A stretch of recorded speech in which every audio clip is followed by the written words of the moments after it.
د ریاست الوزرا اداري مرستیال له نړۍ سره د ښو اړیکو غوښتنه زموږ په کورنۍ چارو کې د مداخلې معنا نه لري. د افغانستان اسلامي امارت د ریاست الوزرا اداري مرستیال مولوي عبدالسلام حنیفي چې نن یې له انګریزي ښکېلاک څخه د خپلواکۍ د 140مې کلیزې په لمانځغونډه کې خبرې کولې وویل چې اسلامي امارت له نړۍ څخه په ځانګړي ډول له ګاونډي هیوادونو سره ښې اړیکې غواړي، خو دا په دې معنا نه ده چې څوک دې د افغانستان په کورنۍ چارو کې لاسوهنه وکړي. حنیفي زیاته کړه چې د اوسني اسلامي نظام ټینګښت په موخه زرګونو کسانو خپل سرونه قرباني کړل او زرګونه نور یې کلونه په زندانونو کې د سختو شکنجو لاندې پاتې شول. نوموړي همدارنګه وویل چې افغانان د تاریخ په اوږدو کې د یرغلګرو ته غاښ ماتونکی ځواب ورکړ او کله دې وروسته هم څوک پر افغانستان د یرغل تکل وکړي نو له سختې مبارزې سره به مخ سي او د اسلامي امارت ځواکونو له غاښ ماتونکو ځواب سره به مخ سي.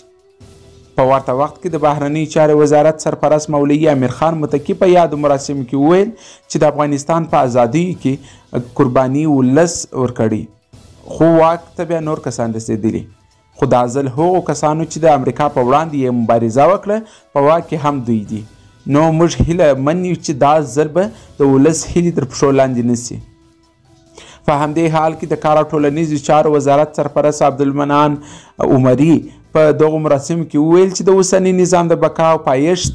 او د ملت او حکومت ترمنځ د لا نږدې کېدو په موخه باید د ملت فرد په نظام کې خپل ځان وویني.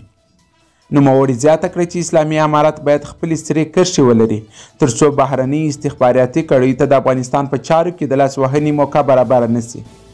د کانونو او پټرولیم وزارت سرپرست شیخ شهاب الدین دلاور بیا د خپلواکۍ د 140مې کلیزې په لمانځغونډه کې وویل چې اوس مهال په اسلامي امارت کې بې ځایه نیوکې کوي.